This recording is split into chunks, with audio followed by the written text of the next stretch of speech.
This is Behind the Headlines, with behind-the-scenes analysis on issues affecting Pennsylvanians, sponsored by the Susquehanna Valley Center for Public Policy. Now, here's your host.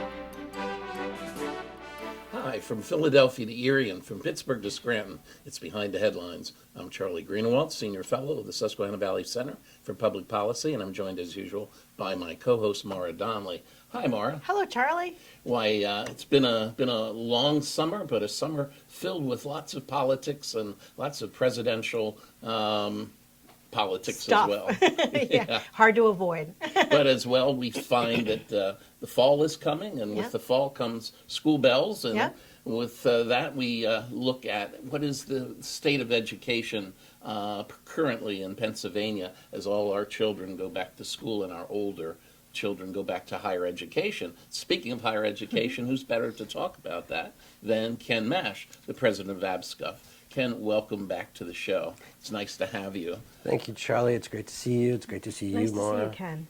Well, we wondered if you could give us a sort of an update on what happened with Pennsylvania higher education in the most recent state budget, Ken. So, we're heading into fall, but in academia, it's kind of like spring, because it's all about renewal. We get our students come back and, we're filled with excitement and opportunity. And so, that's always just a great mood on our campuses as we start to see them show life. There's nothing again. like the first day back. Absolutely. And, I think it's fair to say that when it comes to higher education in Pennsylvania, there's also a sense of renewal. And at the very least, some sense of hope, because after such a long time of not properly funding public higher education, what we've started to see over the last few years is support from the legislature, and especially with this governor, renewed attention to higher education, and especially public higher education. With Governor Shapiro. Yes, Governor Shapiro has done that. And so we're fortunate for the state system of higher education, which is the universities that our faculty and coaches are in, that we saw a 6% increase in our budget. We also saw some money, much needed money, for some debt relief at our institutions. So, I don't want to go overboard about it because we were so far in the hole. But after a couple of years now of us having increased budgets, there is reason to hope. And so, we're not number 50 anymore. But, we're moving up slowly to where we should be, at least, in the middle of the pack among the states. We're not there yet. We have a way to go, but hopefully we're going to head in that direction. Also happy for our community colleges who got a 6% increase.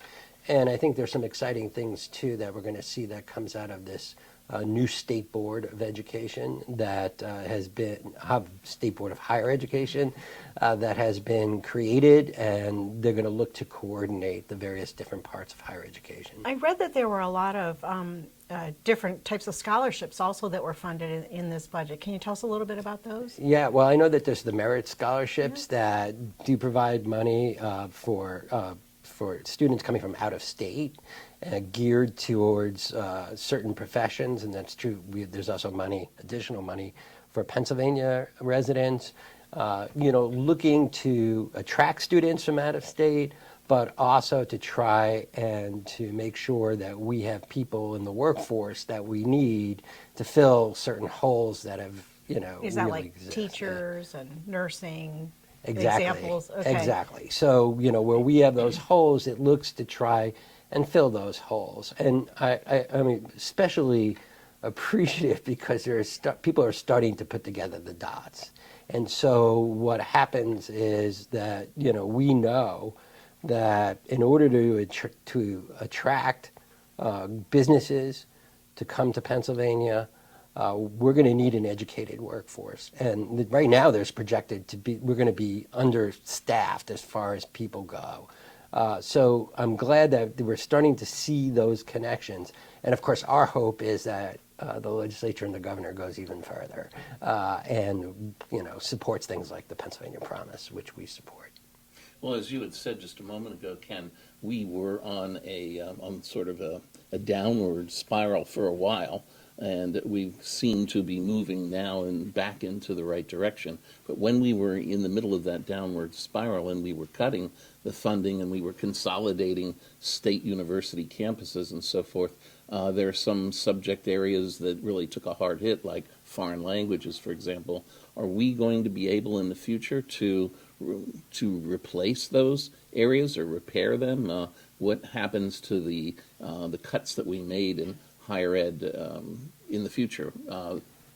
So I think, part of the hope is if we are able to continue to keep higher education affordable, and it should be noted that the state system of higher education has not raised tuition for 7 years now straight. That is right. So there's another freeze this year. Yeah, there's another Tuition. freeze in tuition this year.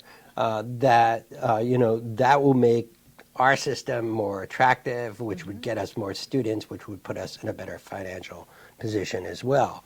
But we also have a hope that we can, in the meanwhile, start to do some things to meet student needs and to give the students really what they need to be successful. So for things like foreign language and philosophy and other subjects which have taken a hit, which are really important subjects to have at a university, I know that there's an increased move to coordinating universities to have them work together so that students may be able to take some courses online, some courses at their home university, and be able to mix those together so that we could offer more majors in those fields than we can do at the moment. Ken, what else is new in the state system since we've seen you last? Well, the chancellor is stepping down, so this means that we're going to be in transition for a bit, and there's going to be a national search as they look for a new chancellor. We've also got, we have a contract, which is a good thing from our perspective in doing it, and we're really looking. I think in these next couple of years, what we're hoping to do is to, at those universities where there was the consolidation, to really get them on a solid footing, to make sure that they are stable financially, but also that it's working in the best interest of the students. We've had you on our show for years. We won't try to figure out how many years, but a lot of years. This is probably the most optimistic I've heard you about the future of higher education in Pennsylvania. A little bit of an unfair question. I think a lot of that optimism is coming from the top, from the governor. What grade would you give him right now? Oh, I mean, I'd give him, an A- maybe, because, to get to the A, we really would like Nobody's to perfect. we would like to see some push for something that's much more bold as far as, like the Pennsylvania Promise, which really would, cover tuition, not the entire cost of college, but cover tuition at our institutions, at community colleges, which would really be attractive to students out of state, right? And we wouldn't be alone in doing that. New York does it now, and they are, they've gotten a big windfall from doing that, and other states are doing it also. So I think there's room for him to improve in that way too. But it seems to be a commitment on his part, so that's really good news. I think he's focused. Mm-hmm. It's the first time I remember in a long time where higher ed was such a focus, and a focus in a positive way, not in a negative way. In the last minute and a half, Ken, where does APSCO go from here? We're looking, as we always do, to serve our students and to do the best job that we possibly can. We're going to, again, fight for our universities and try and get those policies passed through the legislature that, again, create the best environment for student learning and for our student athletes as well, for our coaches. Thank you, Ken, for being with us and giving us an update on higher education. We look forward to having you on the show again, and good luck in the new school year. Maura and I will be right back with another segment of Behind the Headlines. Stay tuned. Behind the Headlines is brought to you as a public service by the Pennsylvania State Association of Township Supervisors, the largest, most influential municipal association in the Commonwealth. Since 1921, PSATS has been preserving and strengthening township government and securing greater visibility and involvement for townships in the state and federal political arenas. Covering 95% of Pennsylvania's land mass, townships represent 5.5 million residents, more than any other type of political subdivision in Pennsylvania. Additional underwriting provided by the Edward H. and Jeannie Arnold Foundation and by the Pennsylvania Manufacturers Association. Business in Pennsylvania is our business. Behind the Headlines is also supported as a public service by the Pennsylvania Highway Information Association, the go-to source to learn about transportation projects and issues. Visit pahighwayinfo.org. Hi, welcome back to Behind the Headlines. Maura and I, in this segment, are lucky enough to be joined by Dave Sanko, the Executive Director of the Pennsylvania State Association of Township Supervisors. And I know, Dave, you've been a big admirer of Ronald Reagan and some of his accomplishments throughout the term in office. You find that there's a new movie coming out about him with Dennis Quaid, and some were wondering if he would be able to nail the role. But apparently he's nailed it so well that Facebook now is reneging on some of the advertising time that they promised for the movie. How about that? I have not seen, but there is only one Gipper, with no disrespect to Mr. Quaid.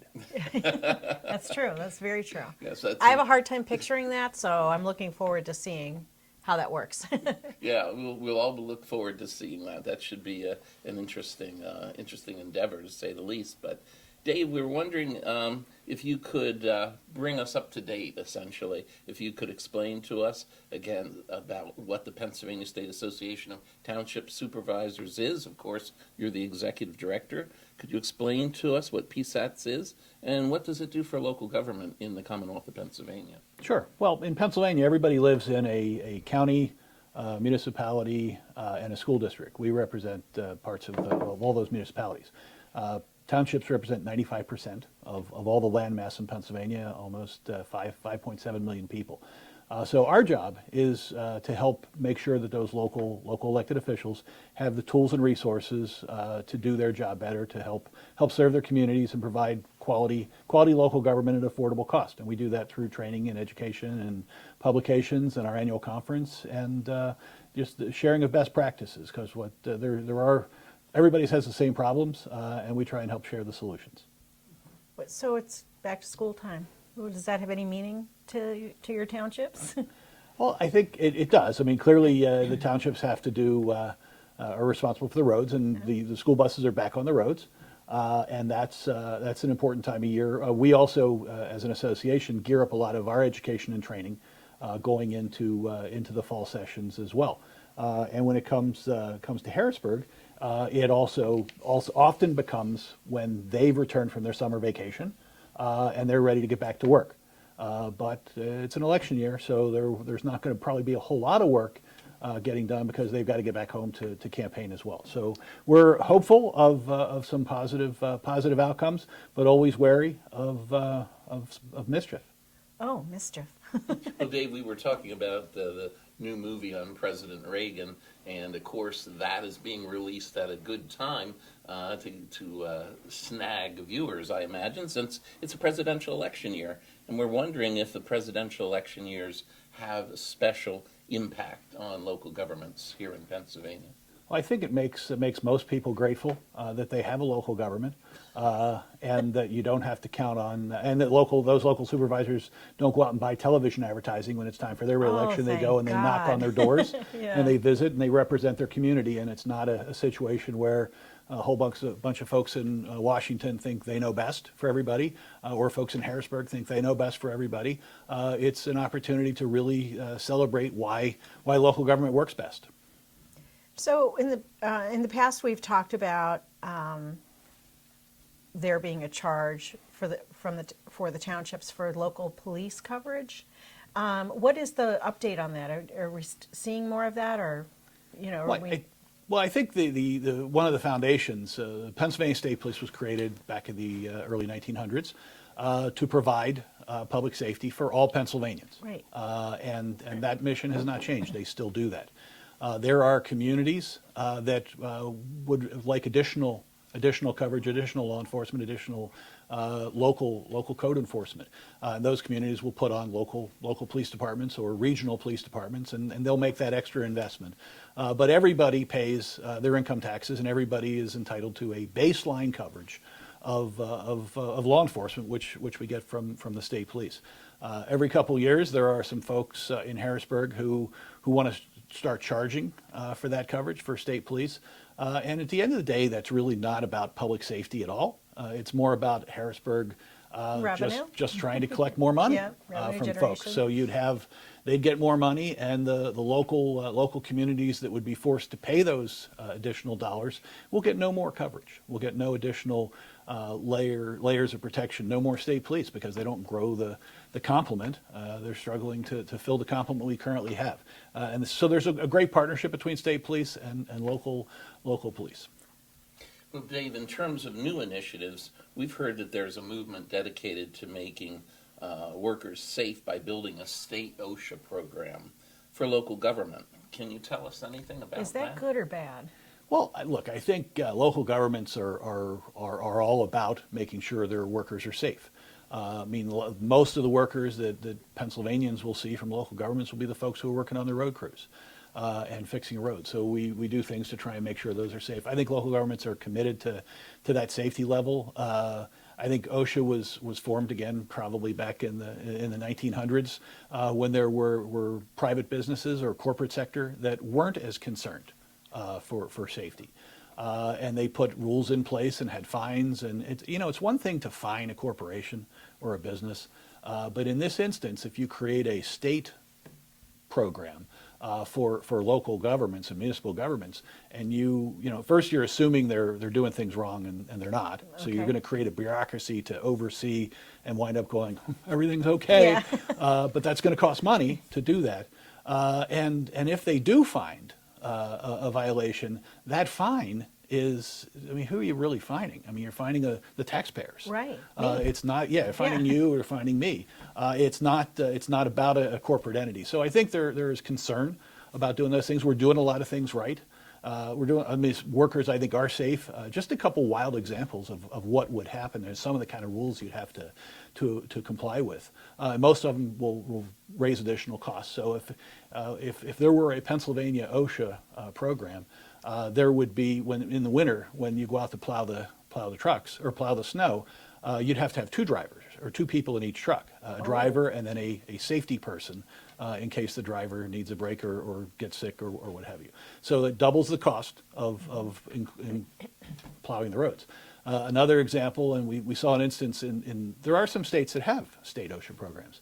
In the Midwest, a fire department was cited, because this would apply to local governments and nonprofits. So it would apply to fire departments, ambulance squads, everybody.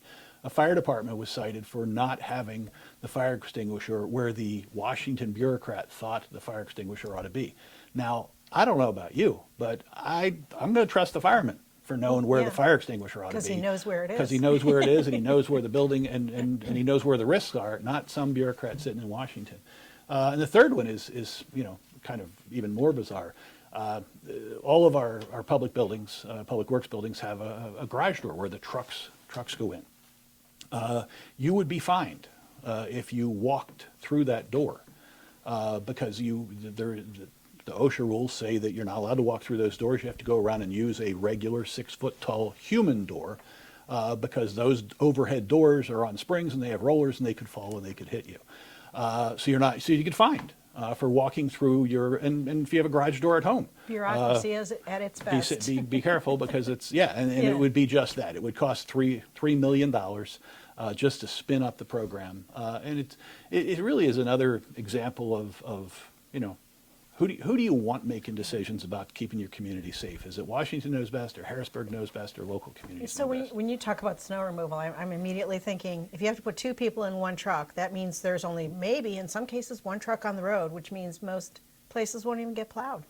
At least not in a timely manner. Sure. Yeah. No, if you have two trucks and two drivers, you now have one truck with two drivers. Yeah. Or they would want you to have With hire one person on hire their two more phone the people. whole time. Because Right. there's nothing to do. Or Wow. hire more people, and so you're going to get less work done. and more. It's going to cost more. So not good. That's it's funny. not- My father-in-law was a PennDOT employee, career employee, and he drove a snowplow in the wintertime for PennDOT. And I think he would have liked to have another person there to trade and swap jokes Just to with. talk to, But sure. I don't think in his whole career he ever needed a second person there. Right. So that would have been all for naught. Yeah. Right. Yeah, and again, safety is paramount, and I think we are trying to make sure that our workers are safe, as I think most responsible employers are. So the idea of creating a bureaucracy and collecting more money, whether it's for an OSHA type program or to charge for the state police, it's almost like Harrisburg is this giant vacuum, and it's going around trying to pick up any dollars laying around Pennsylvania and take them to Harrisburg. Ridiculous.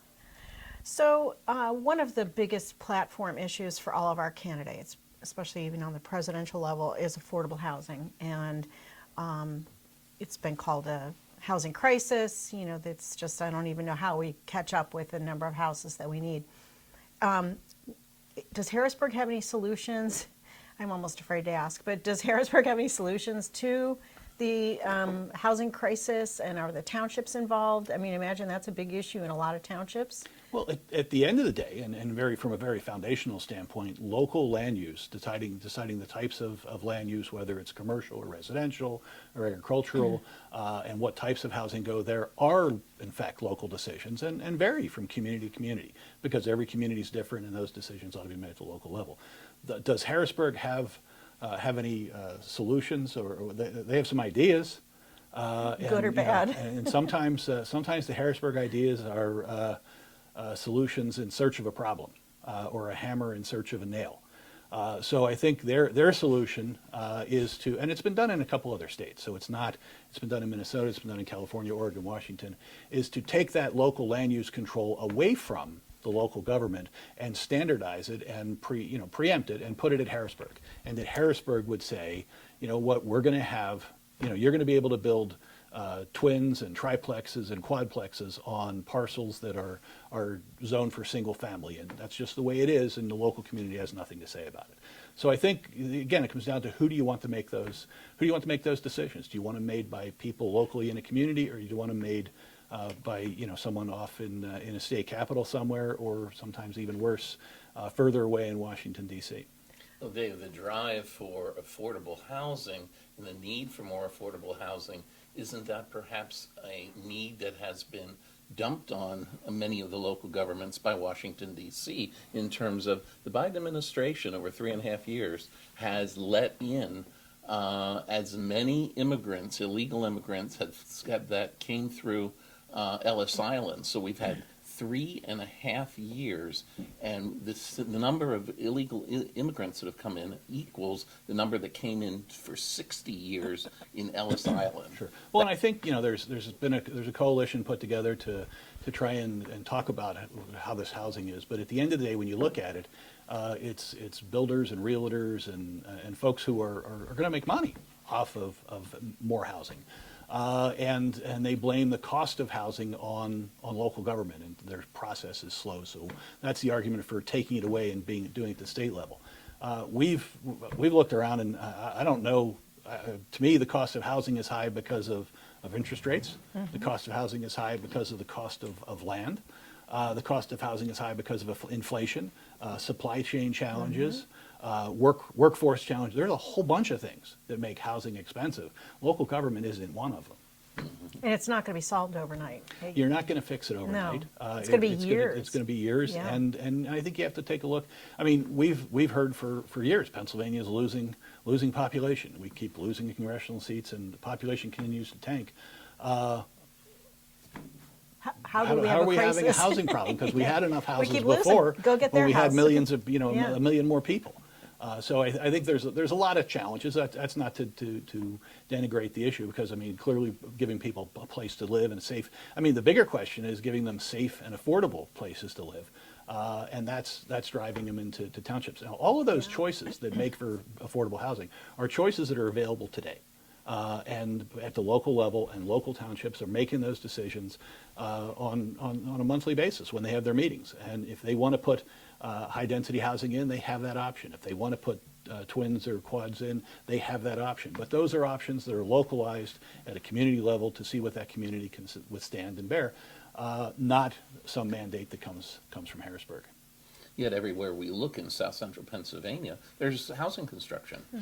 And I've never seen it as lively and as robust as it is today. What are the trends around the state, Dave, in terms of housing construction?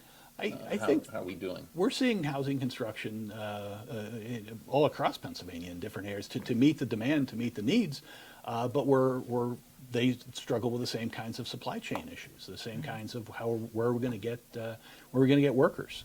They're taking longer to build because you can't get this. And that the longer it takes to build, the more they cost at the end of the day because supplies cost more. And what we're seeing built might not be affordable to a lot of people too, as well. Although people do move up, and They do. there's a lot involved in the whole There's a lot issue. involved. Yeah. We've spent decades in the southeastern part of the state with an emphasis on open space preservation. And as all that land came off the rolls, that left what land was left costing more. So the houses that are left there wind up costing more. We just saw a mall in Bucks County, Oxford Valley Mall, has just been converted to apartments. Yeah. And they range from $1,900 to $3,300. $1,900 for a one bedroom and $3,300 for a three bedroom. That's crazy. And and they say that's affordable. Yeah. I'm not sure. Well, people living in Jersey City would think that's wonderful. And, that's an interesting observation because Yeah. as we see some of the prices, we're seeing an influx of folks from New York and New Jersey and from Baltimore on the southern border and from on the Ohio. People are coming to Pennsylvania because it's an affordable place to live based on where they came from. So they have they can sell their home in New York City, come here, get twice the size for half the price. true. And that's one of the realities. Yep. And one of the realities is that we're out of time. Oh, no. Unfortunately, Dave, thank you so much for coming by and giving us an update. And we ask all of you to tune in again next week for another episode, another segment of Behind the Headlines. Maura and I will see you then.